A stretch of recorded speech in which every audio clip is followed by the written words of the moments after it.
blanca, aleluya. Y vamos a hacer una gran fiesta aquí y va a haber una gran fiesta ahí arriba. Entonces, no va a haber 2 reuniones, solo una.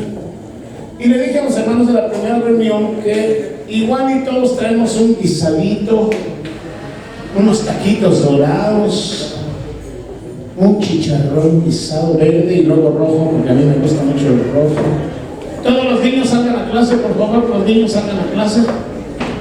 Y aquí estaremos de manteles largos. ¿Cuántos dicen amén? Así es que vamos a estar anunciando domingo con domingo que solamente habrá una reunión y que no habrá segunda reunión. Tenemos proyectos como este, lo voy a decir. Vamos a confraternizar posiblemente con 4 o 5 iglesias. Vamos a tener confraternidad juvenil. Van a venir los jóvenes de otras iglesias y van a venir aquí. Amén. Convivir con nuestros jóvenes. Y luego a nosotros nos va a tocar ir a visitarlos a su iglesia. Van a venir mujeres de otras iglesias a convivir aquí con las mujeres, que es el congreso femenil. Amén. Y luego vamos a tener congreso de iglesias. Amén. No sé dónde vamos a caber tantos, pero aquí vamos a estar. Entonces tenemos proyectos. Así es que le invito que no se desconecte. Amén. Levante su mano derecha y dígale al predicador y dígale: háblame, Señor, que yo estoy atento. Aleluya, gloria a Dios. Bendito Dios, te damos gracias en este día por lo que tú haces con Casa de Alabanza, por lo que harás, por todos los planes que tienes para esta iglesia, por cada hermano. Y bendito Dios, si hemos de ser anfitriones para recibir a otras iglesias, pues permite primeramente también, Señor, que seamos ejemplo, buen testimonio, que puedan aprender mucho de nosotros y que podamos dejar no un buen sabor de boca, sino más bien algo grabado en sus corazones que les den ganas de volver a estar en este lugar. A ti te damos gloria y permite, bendito Dios, que tu palabra nos siga mostrando y nos siga enseñando tu verdad. A ti la gloria en el nombre de Jesucristo. Amén. Aleluya, gloria a Dios. Estamos estudiando, hermanos, de acuerdo a Génesis. Estábamos viendo muchos temas, muchas cosas interesantes, pero yo quiero decirle, hermano, que a mí me preocupa algo a nivel cuerpo de Cristo, porque yo en lo personal me emociono, me gusta mucho cuando estoy estudiando y de repente la palabra de Dios me enseña algo que yo no había visto, que a pesar de que ya había leído ese capítulo o ese libro, me vuelve a enseñar, me vuelve a ilustrar. La luz de Dios vuelve a permitir que yo aprenda algo más. Entonces me pone triste el hecho de saber que en una conferencia de teólogos, puro teólogo, donde incluso se permitía la entrada a pastores, evangelistas, pero en su mayoría era gente teóloga, gente que está estudiando constantemente la palabra, gente que se está preparando, que está buscando misterios, que está escudriñando a profundidad la palabra de Dios. Un teólogo que visitó muchas ciudades del mundo y que radicó en esas ciudades por no más de 6 meses en cada ciudad, pero él nos enseña y él dice cómo al llegar a México, él se da cuenta y se percata de que una de las ciudades en donde, de muchas que él estuvo, una de las ciudades que más le dio tristeza y lo hizo sentir muy triste fue la Ciudad de México. ¿Y sabe por qué? Dice que en México se siente, se ve y se puede dar cuenta en el cuerpo de Cristo la ignorancia bíblica que tiene. Al mexicano no le gusta leer, le gusta nada más ver telenovelas. Entonces el teólogo decía: a mí me da tristeza ver cómo teniendo tanta riqueza, tantas perlas preciosas en un libro, y no le hacemos caso, lo desechamos. Siempre tenemos cosas más importantes que hacer cuando La mayor riqueza que pudiera tener el hombre, el mejor manual, la mejor enseñanza, la mejor guianza, la tenemos frente a nosotros. Y es a la que menos le hacemos caso. Entonces, si nosotros nos ponemos a revisar un estudio que nos diga cuántos libros lee el mexicano al año, el mexicano con trabajos lee uno y ni uno lee. Y le aseguro que ese que lee no es la Biblia. Es increíble ver cómo el cuerpo de Cristo, a nivel, le voy a decir, no solamente a nivel congregación, sino a niveles más altos, ya hablando de liderazgos, hablando de incluso pastores, incluso no están leyendo la Biblia.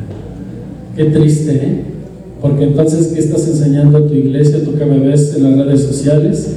Si tú eres un líder, si tú estás a cargo de un ministerio, yo pregunto, ¿qué estás ministrando? Nosotros ahorita estamos preparando hermanos que se van a bautizar, y algo que les estoy haciendo mucho hincapié a mis hermanos, en su mayoría servidores, les estoy diciendo y les estoy explicando cómo el Espíritu Santo ahorita, cuando ellos aceptan a Cristo, está al lado de ellos, va con ellos a donde ellos quieran. Pero cuando bajamos a las aguas, el bautismo nos enseña que entonces el Espíritu Santo va a estar dentro de nosotros, como lo dice Hechos capítulo 1, verso 8, y recibiréis poder. Y yo me pregunto entonces, ¿dónde está el liderazgo a nivel mundial del cuerpo de Cristo que tiene el poder del Espíritu Santo, pero que no lo sabe usar, que no lo está poniendo en práctica? Entonces, ¿a quién está obedeciendo las iglesias? Porque se supone que el mismo Espíritu es el que nos lleva y nos guía a que ese poder que ya está dentro de nosotros lo ministremos. Y si eres un servidor, se supone que debemos ministrar a Dios. Pero si no se lee la palabra de Dios, si la palabra de Dios no es mi base, mi fundamento, mi lugar de enseñanza, mi lugar donde yo llego y me escondo, donde llego y clamo, donde llego y pido ayuda, donde llego y grito lo que me desespera, lo que me angustia, lo que no me gusta, entonces yo pregunto, ¿a dónde estás corriendo? ¿A dónde es tu lugar, tu cuarto, donde llegas y debes de clamar al Todopoderoso por auxilio y por ayuda? Estos alumnos, a los que quiero mucho, que ellos lo saben, estoy feliz por la decisión que están tomando y que van a hacer.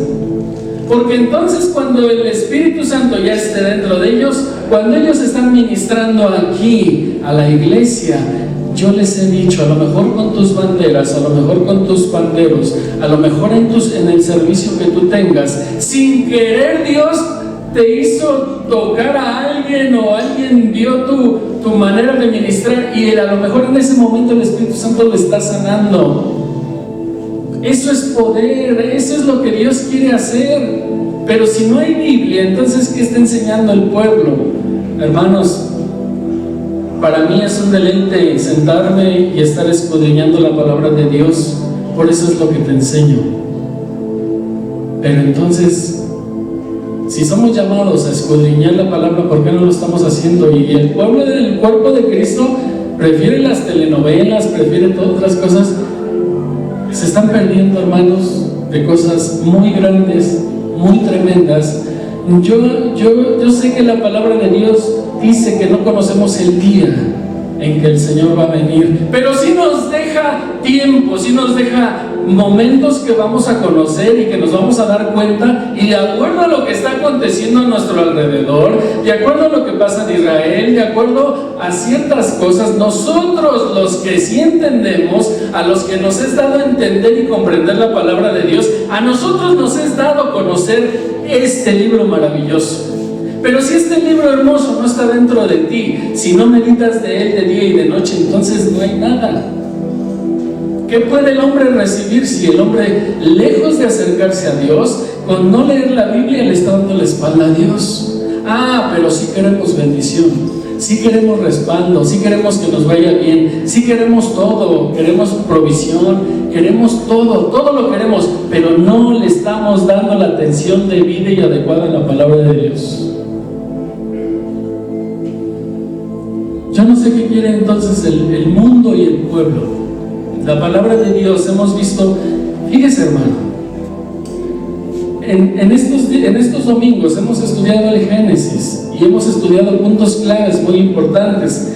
Génesis 1:1 nos enseña 3 palabras que a mí me cautivan, que a mí me abren el panorama a tan solo el capítulo 1 y capítulo 2 del libro de Génesis. Me maravilla saber cómo Dios guarda las cosas para que aquellos que les gusta estudiar, entonces las encuentren. Pero el que no le gusta estudiar no lo encuentra y lee la Biblia superficialmente, pero no conoce los misterios de Dios. ¿Por qué? Pues porque le gusta más la telenovela. O yo no sé qué más les pueda gustar, pero en tan solo capítulo 1 y capítulo 2 hay 3 palabras que son tan claves.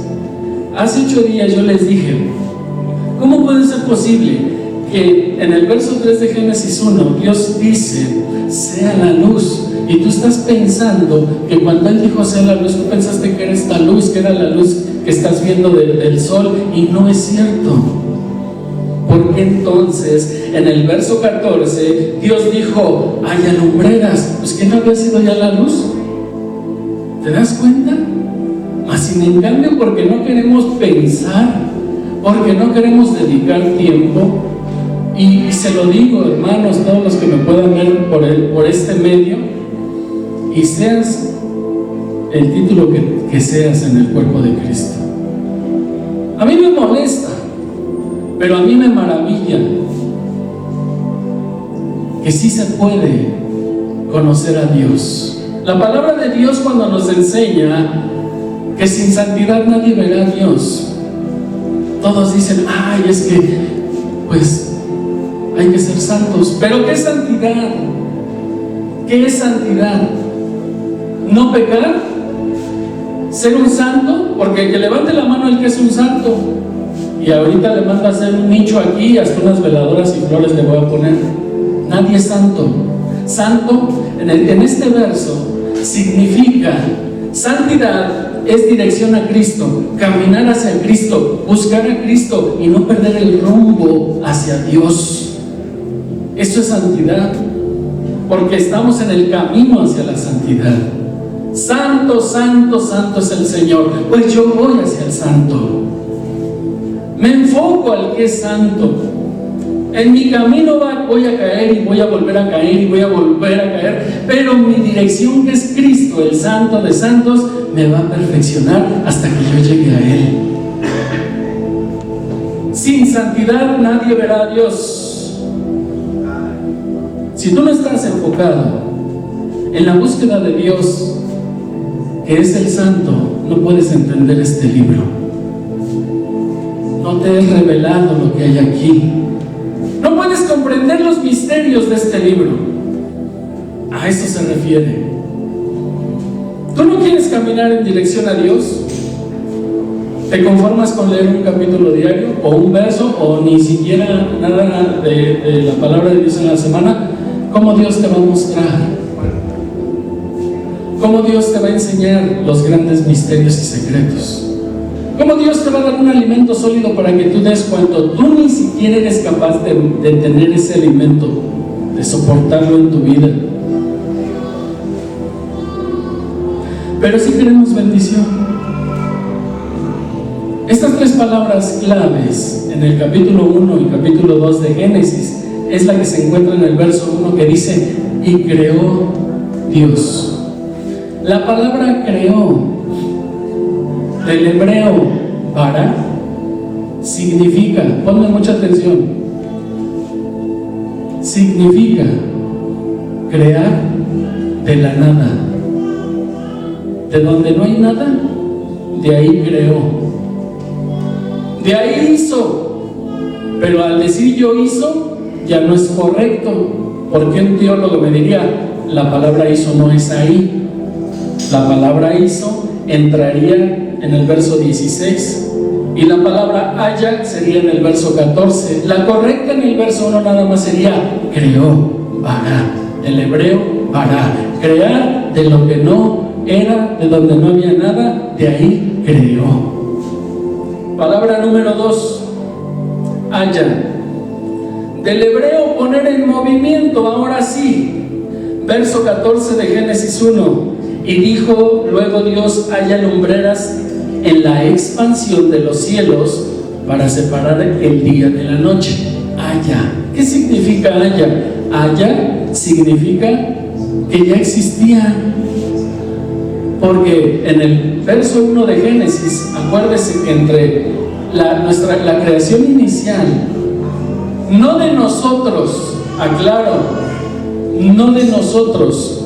La creación que habla Génesis 1:1 es la creación de los ángeles y de todo lo que hay, universo, tierra y todo. Pero usted y yo todavía no existíamos, porque entre el verso 1 y el verso 2 hay un tiempo y espacio de más de 1000 años y de miles de años.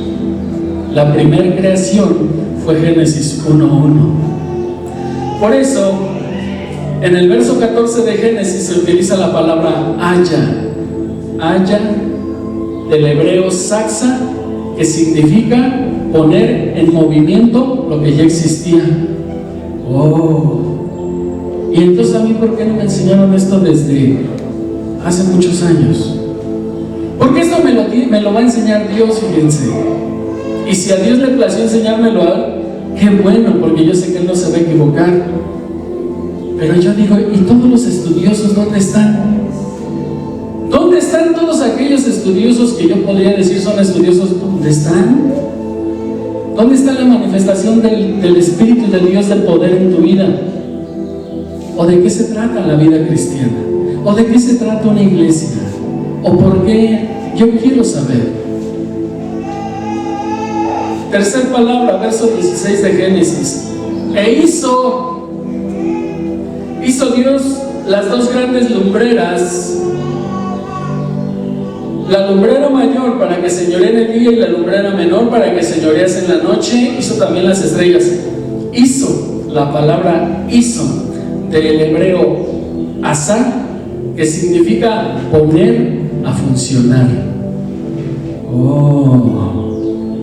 Dios puso a funcionar lo que ya había creado desde Génesis 1, pero que por lo que sucedió en el verso 1, que fue creado hermoso, y después viene la caída de Satanás en este mundo. Al caer Satanás, en donde Satanás está, siempre va a haber tinieblas y destrucción. Por eso, cuando Dios habla de que cada día o los 6 días de la creación, ahora sí, ya de nuestro mundo, ya de nuestra era necesario que Dios pusiera en actividad y a trabajar lo que ya había creado. Entonces, lo que el verso 3 dice sea la luz, no se refiere a esta luz, porque la luz de las lumbreras aparece hasta el verso 14. Entonces, ¿de qué luz está hablando, hermano? Acuérdese de una cosa. Tenemos una luz eléctrica, la luz viaja a 3000 kilómetros por hora. Para que usted y yo pudiéramos habitar este lugar, este planeta, Dios desde que creó el mundo, el universo, pensó en algo. Un día nos vamos a tener que comunicar, y así como ahorita usamos cámaras y teléfonos para transmitir y llevar un mensaje, era necesario que Dios creara la luz. ¿Cuál luz? Un espectro electromagnético alrededor del Sol que iba a permitir la comunicación dentro de la Tierra. A esa luz se refería, mas no era la luz del día. Pero ¿quién lo sabía? ¿Quién nos lo dijo? ¿O por qué no nos lo dijeron? Hermanos, nosotros ya no estamos para llevar una vida donde no le dedicamos tiempo a la palabra de Dios, o donde estamos jugando al cristianito. Ahora, la palabra pensar, que significa también meditar, que el libro de Josué, capítulo 1, verso 8, nos manda que meditemos en este libro de día y de noche. De día y de noche. Ay, hermano, pues ¿qué cree que tengo tiempo para andar ahí pegado al libro? Vamos a investigar qué quiere decir meditar, porque meditar no es que estés pegado al libro. Meditar significa que si tú en la mañana te levantaste y diste gracias a Dios y le andas corriendo porque se te hace tarde para ir a trabajar, a lo mejor en lo que tú te estabas bañando o estabas desayunando, pudiste leer un verso, uno. Y cuando fuiste manejando en el camino, ibas meditando en lo que leíste. ¿En qué a lo mejor, qué significado podía tener ese verso que tú leíste? ¿O qué Dios quería enseñarte a través de ese verso cuando tú lo leíste? Y le vas pidiendo a Dios: Señor, ilumina mi mente para entender. Es más, háblame a través de ese verso. Eso es meditar. Que estés pensando en lo que estudiaste en la mañana o a mediodía, o lo que escuchaste que habló el predicador el domingo. Eso es meditar. Pensar en las cosas de Dios, en su palabra. El meditar está comparado en el hebreo, por la palabra y su significado en el hebreo, es comparado con una vaca. ¿Por qué? Efectivamente, ¿por qué? Porque cuando una vaca está comiendo, mastica, mastica, mastica, y el bocado lo puede masticar 15 veces antes de pasarlo a uno de sus varios estómagos. Y eso se le llama meditar, que yo leí un verso y le estoy dando vueltas y pienso, y esta palabra ¿por qué? Y vuelvo a pensar y estoy pensando, meditando. Eso es meditar. Meditar la palabra, memorizar la palabra. Yo no sé cuántos versos memorizamos diario, no digo una vez a la semana. ¿Cuántos versos se memorizan diario? ¿O tan solo meditan?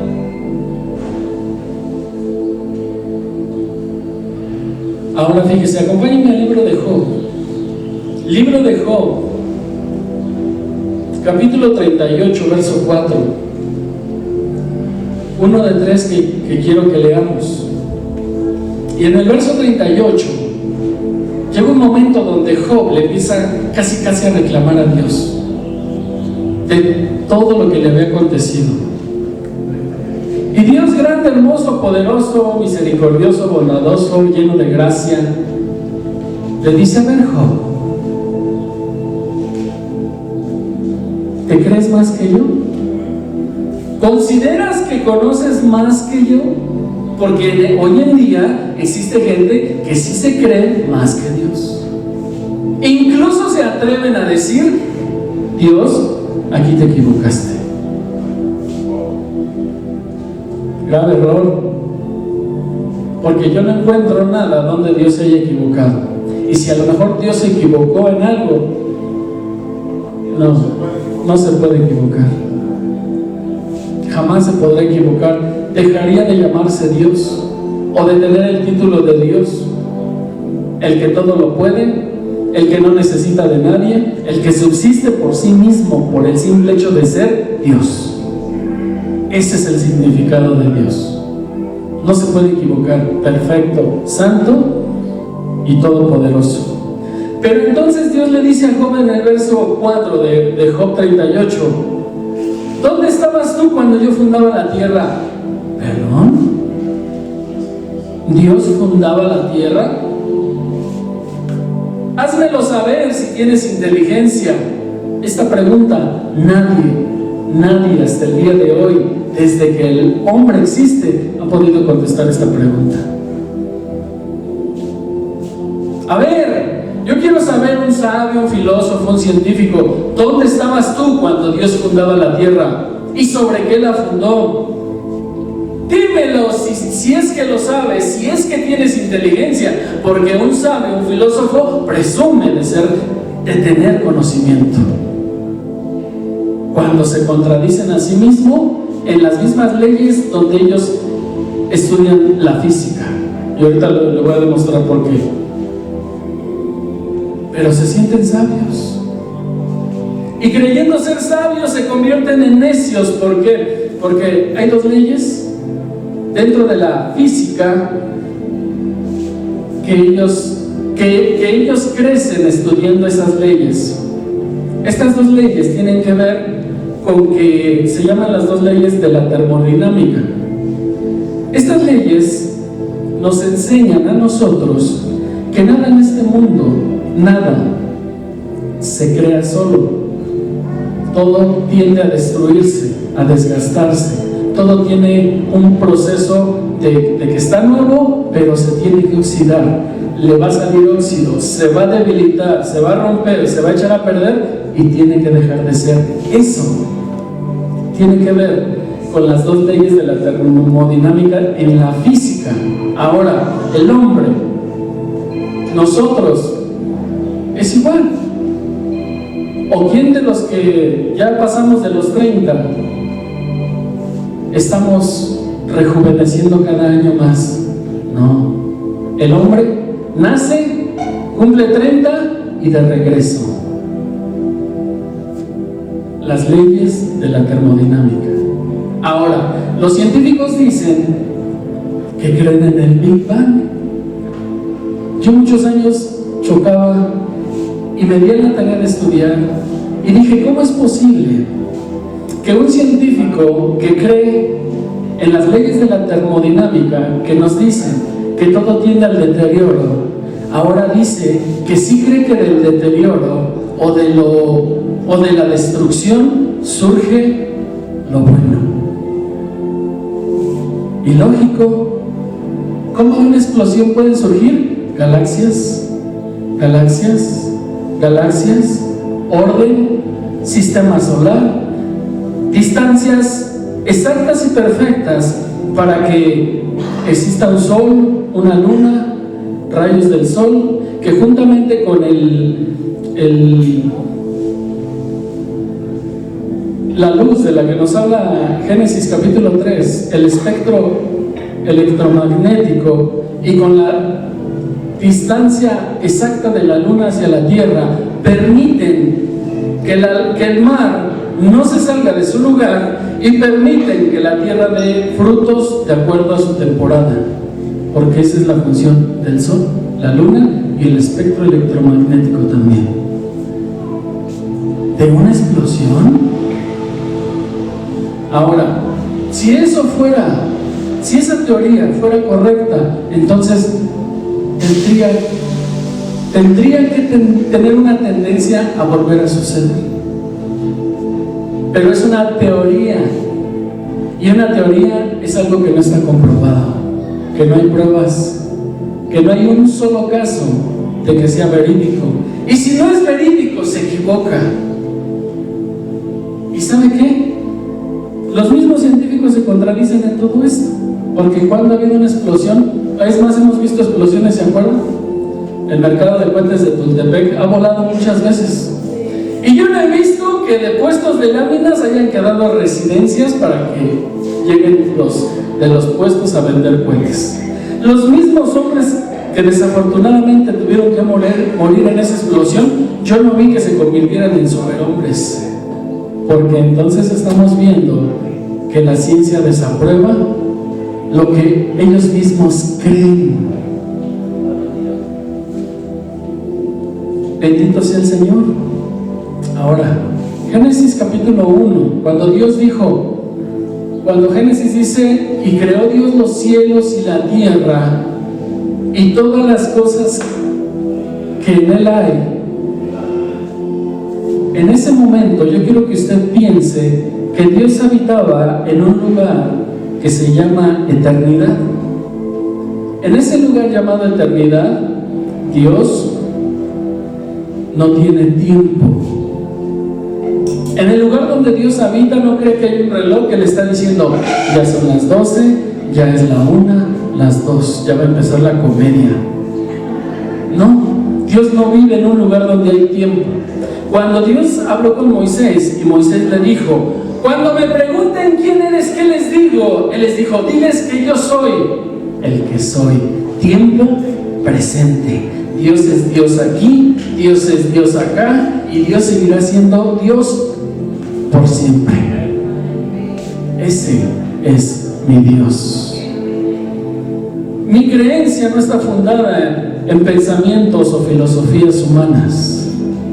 Ahora, cuando en Génesis 1:1 Dios crea los cielos y la tierra, comienza algo. comienza el tiempo, el espacio y la materia. Arriba de donde está Dios está la eternidad. Él crea 3 cielos, 1, 2 y 3. Donde a partir de la eternidad, donde Él está, hacia abajo, comienza el tiempo. Presente, pasado y futuro. Pero donde está Dios no existe nada de eso. Bendito sea nuestro Dios. Ahora, esto no pudo comenzar, como decíamos, en una explosión. Un día un padre que se sentaba y que adoraba imágenes, un día sentado frente a una, le llamó a su pequeño y le dijo: hijo mío, ven. Y le dijo: ¿tú crees que cuando yo me inclino a adorar esa imagen me está escuchando? Y me dijo: sí, porque yo veo que tú le pides. Y su padre le dijo: pero ni siquiera se mueve, no habla ni nos escucha. ¿Quién nos ha hecho creer que nos puede escuchar? El niño a partir de ese día quedó impactada su vida, y su padre le estaba enseñando que para tomar decisiones en la vida hay que pensar, hay que usar el cerebro. ¿Sabe usted que el mexicano tiene un cerebro con una capacidad de archivar 6,000 enciclopedias en su cerebro? ¿Y sabía usted que la capacidad que el mexicano tiene de uso de su cerebro es el 6%? Y el otro 93% sin usar. Nuevecito. O sea que si alguien en el mundo necesita un cerebro, el de los mexicanos está nuevo, porque no lo usa. ¿De qué estás llenando tu vida, hermano? ¿Qué es lo que le estás dando a tu vida para que existan esos porcentajes en el mundo y nos tengan, principalmente los mexicanos, en ese concepto? Ahora, fíjate bien, hay otra teoría que estuvimos viendo que dicen que venimos del mono. ¿Por qué te digo esto? Porque la palabra de Dios nos está diciendo, y es clara cuando nos enseña lo que el mundo dice. A mí me molesta ver una persona que se aferra a enseñarle al mundo mentiras. Incluso me gusta confrontarlas, y no me espanta ni me da miedo quien sea y el título que tenga. A mí me gusta, como dice la palabra de Dios, cerrar bocas de leones, que nada más la abren para rugir, para hacer ruido, pero que de fundamento no tienen nada. Esas bocas tienen que ser cerradas, porque esos leones vienen a comer. ¿Qué comen? Al que se deja. Nosotros estamos para proteger, para enseñar, para que tú crezcas. Tenemos que tapar esas bocas. Quiero darte un dato antes, ahorita que acabo de decir esto. Cuando Dios le da un castigo a la serpiente por haber engañado a Eva, dentro del castigo que le da, le dijo: sobre tu pecho andarás y polvo comerás. Pero ¿sabías tú que si investigamos a las serpientes y nos damos a la tarea de por qué Dios dijo que comería polvo, si una serpiente hoy en día come polvo, ¿sabías tú que se muere? Las serpientes no comen polvo. Entonces la pregunta sería: ¿por qué Dios dijo que le dijo a la serpiente que comería polvo? ¿De qué estamos hechos nosotros? ¿De qué? Barro, polvo. La serpiente no era una serpiente, era un símbolo ¿de quién? De Satanás. ¿Y qué iba a comer Satanás todos los días de su vida? Humanos.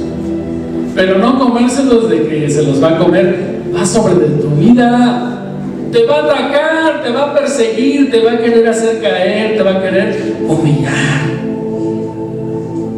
Pero ¿por qué nos va a humillar a alguien a quien ya se le quitó la autoridad ante la iglesia. Va a humillar al que se deje, porque la iglesia tiene autoridad y poder para no permitir que las fuerzas del mal se levanten en contra de la iglesia. Más bien, el reino de las tinieblas tiene que temblar cuando los hijos de Dios abrimos nuestra boca, anunciamos a Jesucristo, y ahí es cuando el reino de las tinieblas que se agarre, que tiemble. Y más si estos hombres tienen como fundamento la palabra de Dios y la estudian y la meditan y la escudriñan. Ahora, en 1954 vimos que por medio de dos doctores, Nicky y Watson, se descubrió el ADN. Yo insisto, y voy a ser muy insistente con la iglesia. ¿Por qué? Porque Dios, por medio del ADN, nos muestra cómo ni la teoría de la evolución ni el Big Bang pueden ser posibles. No, no y no. En las millones de células que tienen los hombres, en cada una de ellas fue metida una información, un software que nos dice quién es, cómo va a ser, qué color de ojos, cabello, estatura, todo. ¿Por qué la ciencia quiere enseñar algo contrario a eso? ¿Por qué? Es más, ¿sabían ustedes? Se lo voy a explicar así. ¿Sabían ustedes que la mujer, si yo pongo a una mujer aquí, pongo a un hombre de este lado, y la mujer es poseedora de los cromosomas XX, y si yo la mando a que se haga un estudio de sangre que pertenece al medio de la biología, ¿sabe qué le va a decir a ella? Eres mujer porque en tus cromosomas se encuentra el cromosoma X y el cromosoma X. Eso está archivado y guardado en todas las millones de células que tienes. Pero si yo le digo al hombre, vete a hacer un examen de sangre, y entonces llega y me va a decir su estudio que él tiene 23 cromosomas YX. ¿Cómo es esto? El único que tiene el cromosoma Y es el hombre. El hombre, cuando la semilla es sembrada en el óvulo de la mujer, Dios es el que decide si el cromosoma Y fecunda el óvulo para que sea hombre, o si el cromosoma Y fecunda el óvulo para que sea mujer. Pero eso lo decide Dios. Y cuando Dios lo decide, entonces si el cromosoma Y fecundó el óvulo, ya tiene el cromosoma X de la mujer y el cromosoma Y, que fue el que definió el género del hombre. Y los millones, y por si eso fuera poco, los millones de células de los hombres guardan y archivan la información de quién es. Entonces, ¿quién les dijo que sienten que son mujeres en un cuerpo de hombre? Cuando la palabra de Dios me está dando leyes de genética en Génesis capítulo 1. ¿Quién le dijo a ellos que este libro se equivoca? ¿Quién le dijo a Darwin que una especie puede mutar a otra especie mejor? Que me den un ejemplo de una especie que haya mutado, para que entonces contradiga y se rompa lo que la palabra de Dios dice. Mas sin en cambio, no deja de ser una teoría, mas sin en cambio, hasta el día de hoy, no se ha comprobado una mutación. Pero entonces, ¿por qué lo siguen enseñando? ¿Por qué las escuelas y las universidades le siguen diciendo a tus hijos, vienes del mono? Sí, porque mi papá está bien peludo, dice el chamaco. A él todavía no le... Y se la creen, hasta los chavitos ahí andan comportándose.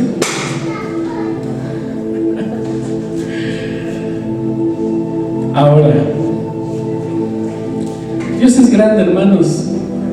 Y créanme que cuando yo me encuentro con todo esto, yo se lo pedí a Dios muchos años. Y yo le decía, Señor, yo quiero aprender estos temas. Porque muchas personas con las que luego me encuentro tienen necesidad sobre esos temas y yo carecía de información para ilustrar, para enseñar, pero ahora no. ¿Qué pasa en esto? ¿Sabía usted que en el capítulo 10 de Génesis comienza hablando sobre Babilonia? Pero en Apocalipsis capítulo 16 de verso 18 termina el libro de Apocalipsis, este capítulo hablando sobre Babilonia.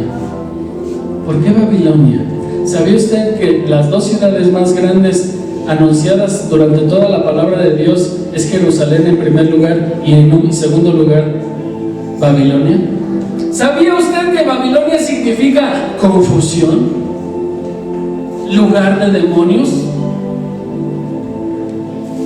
¿Pero por qué me dice ahora de Babilonia? Porque, ¿usted por qué cree? ¿Sabía usted que la Torre de Babel geográficamente está en el lugar donde estuvo Babilonia? ¿Y usted sabe por qué Dios confundió las lenguas ahí? Porque si todo el mundo lograba convertirse en uno, se iban a matar rapidísimo. Cuando Dios confunde las lenguas en Babel, es para hacer que los pensamientos y para que no se entendieran y se dispersaran, y cada grupo, de acuerdo a su forma de hablar, a la forma de su cultura, al lugar donde llegaran, pero que no pudieran convertirse en uno, porque solitos iban a matar. Si estando separados con lenguas distintas, unos ya quieren aventarle la bomba nuclear a otro, y ¿qué haría si el mismo hombre tuviera el mismo lenguaje? Misericordia de Dios en Babel, por eso confundió las lenguas, pero no deja de significar confusión. ¿Qué le quiero decir con esto? Desde que el hombre existe, el hombre ha vivido confundido, pero le gusta vivir confundido, porque dentro de esa confusión el hombre cree lo que le dicen. Si al hombre le dicen vienes del mono, ahí la cree. En vez de que corra Cristo, en vez de que corra la palabra de Dios y se cerciore por sí mismo que lo que está escuchando afuera sea verídico. No, todo lo que le dicen afuera, el hombre lo cree. Confusión. Es que vives en un cuerpo, o siento que estoy en un cuerpo que no es mío porque me siento niña, pero soy niño. ¿Quién te dijo? ¿Dónde dice? Lo estamos escuchando afuera y está queriendo entrar a tu vida para 3 razones. Satanás va a atacar primero a tu cuerpo, lo va a querer destruir.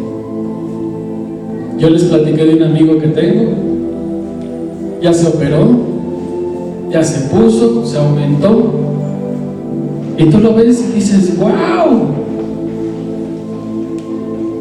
Toma hormonas. Le digo, pero cuando hablas te delatas. Ya se hizo la operación también de sus partes. O sea, él es una mujer si tú lo ves, pero cuando habla se delata. Y algo que yo le decía, si te haces un examen de sangre, te delatas, porque tu sangre jamás va a dejar que tú creas lo que te ha dicho Satanás. Ha llegado un momento en su vida donde él ya no aguanta porque no puede ser completamente una mujer, y le digo, estás renegando de lo que Dios te dio, de ser un masculino, y tú quieres ser femenino. No has querido aceptar. Satanás ya destruyó tu cuerpo porque ya te lo echó a perder.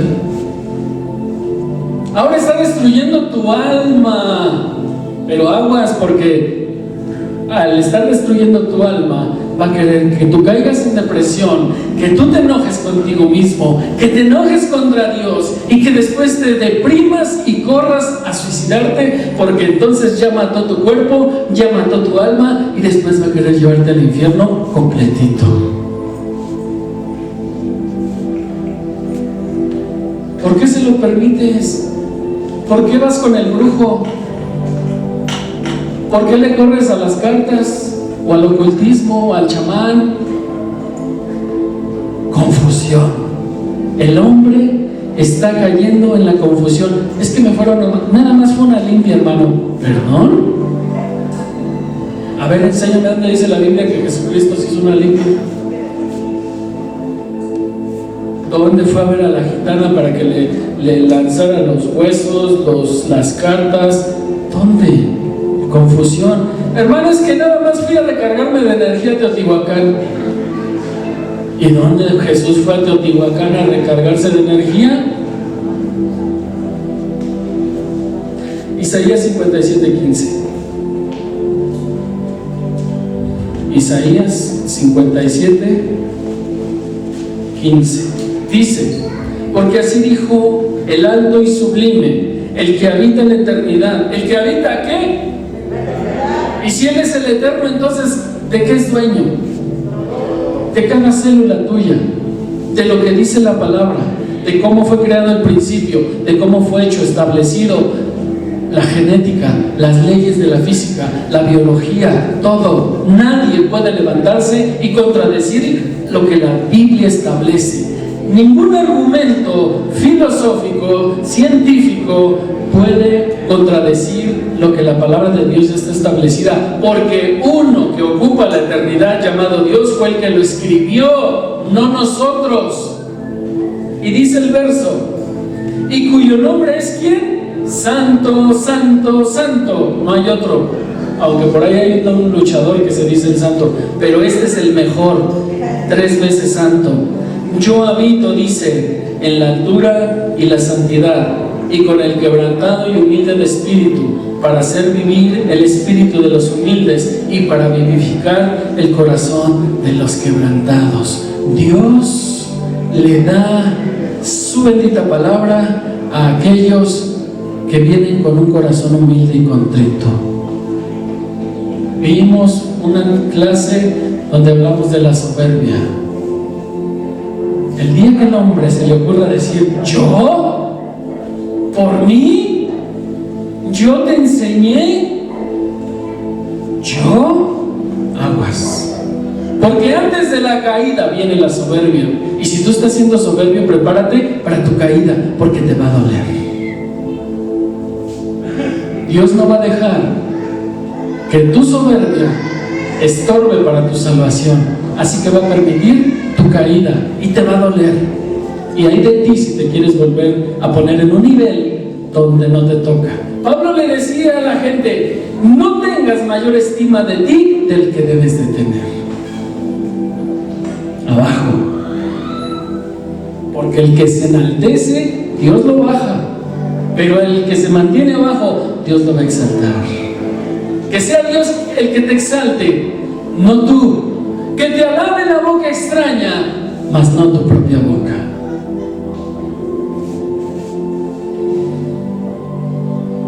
Aleluya. Repito, cuando tú y yo llegamos a Dios, por eso Dios, a mí me da gusto con mis hermanos que se van a bautizar, y se los digo, no sé por qué, les expreso que años anteriores con otros grupos de bautizos no había sentido esto yo. En la semana trato de mandarles información en un grupo que tenemos, de instruirlos a toda costa. Pero este grupo me ha cautivado. Cuando nosotros llegamos a Dios y empezamos a obedecerlo, entonces para ti y para mí comienza un nuevo principio. Y no porque yo te lo esté diciendo, hermano, sino el creador del universo, que en Génesis 1:1 creó el cielo y la tierra, es el mismo que ahora está creando en ti un nuevo principio, para que tu vida no vuelva a ser ni tenga el rumbo de lo que fue antes, sino que ahora el rumbo de tu vida pueda ser diferente. Pero tú tienes que dejar una vida llena de confusión en la que has vivido, y ahora se trata de que tú le debes de creer al único Dios verdadero, a aquel que nos ha dejado la palabra de Dios, donde nosotros vamos a creerle a Él. Pero si la Biblia la escribieron como 50 hombres, sí, ¿y qué? Yo ya la leí y no le encuentro nada de majestuoso ni de maravilloso. Hermanos, tengo 25 años en el Evangelio y cada vez que vuelvo a leer Génesis 1:1 aprendo algo nuevo. ¿Por qué? Porque el Todopoderoso permite que esa luz venga, que ese nuevo aprender venga. Y una persona que lee la palabra de Dios en 6 meses no puede tener todos los conocimientos de la palabra ni entender los grandes misterios y secretos que la palabra tiene en 6 meses. No se pueden comparar 6 meses con 25 años de búsqueda. Bendito Dios, te damos gracias. Tu palabra es sabia, prudente, veraz, única. Y el que quiere levantarse y contradecir tu palabra, así como Satanás levanta a sus pupilos para derribar tus verdades, tú levantas hombres que te aman de verdad y que están dispuestos a pelear la buena batalla de la fe. Y aquí estoy yo, Señor. Y aquí habemos muchos que estamos dispuestos a no permitir que el pueblo sea engañado, que el pueblo reciba instrucciones de la filosofía, de la ciencia, de los científicos, que engañen incluso sus sentimientos, su corazón, y que los lleven a perder incluso su alma. Dios Todopoderoso, gracias. Danos más, porque no buscamos ni la aprobación del hombre, ni el beneficio propio. Buscamos únicamente que tu nombre sea alabado, que tú seas exaltado y que el hombre llegue a tu verdad, que sea cautivado por tus palabras en este hermoso libro. A ti la gloria, poderoso Dios, santo, santo, santo, por Jesús. Amén. ¿Lo puedes alabar? ¿Lo puedes dar un fuerte aplauso? Bendito Dios. Gracias a Dios. Vamos a darles otros avisos más. El martes se reúnen las mujeres a las 9 de la mañana. Oran, toman café, conviven un poquito. Los miércoles, este miércoles no pude llegar a la reunión, se inundó todo mi camino y no pude llegar. Vamos a repartir los sobres, hermanos, por favor, reparte los sobres. Denle a Dios lo que es de Dios y a César lo que es del César, pero no todo es del César. Y comentarles algo que es, no sé, siempre hemos luchado con esto en la congregación. Es una prueba que tenemos, Carlitos. Siempre luchamos.